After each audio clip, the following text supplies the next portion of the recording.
La saison 9 de The Voice Kids met à l'honneur Slimane dans un fauteuil rouge.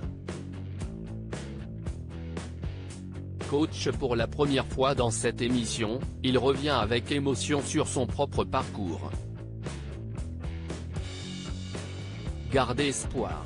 Si est-il le message que Slimane souhaite faire passer aux éliminés de la saison 9 The Voice Kids, ce mardi 15 août. En effet, lors de cette seconde soirée des Battles, les 4 coachs doivent faire leurs adieux à certains candidats, une séparation toujours délicate. Dire non est douloureux pour Slimane, qui a essuyé de nombreux refus au cours de sa carrière. Mais même si le chanteur aimerait garder tous ses talents dans son équipe, les places en demi-finale sont chères.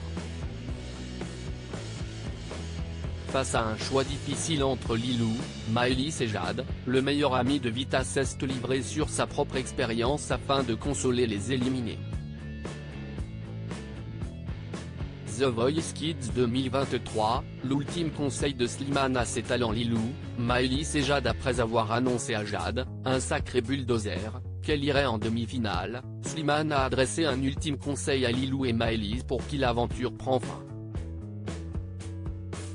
On ne perd pas face à quelqu'un ici, si est juste un rendez-vous qu'on ne continue pas et qu'on arrête. Il y a plein d'autres rendez-vous, je ne suis l'exemple parfait, on m'a dit non toute ma vie, a-t-il expliqué aux jeunes filles avant de citer l'exemple de celui qui l'a accompagné à la préparation des Battles. Claudio Capéo était parti aux Battles et il a vendu plus de disques que moi, donc ça ne veut rien dire du tout. En effet, le papa d'Esmeralda a eu un début de parcours semé d'embûches puisqu'entre 2009 et 2012, il avait déjà tenté sa chance, sans succès, dans 4 télécrochets musicaux avant sa victoire dans la saison 5 de The Voice en 2016.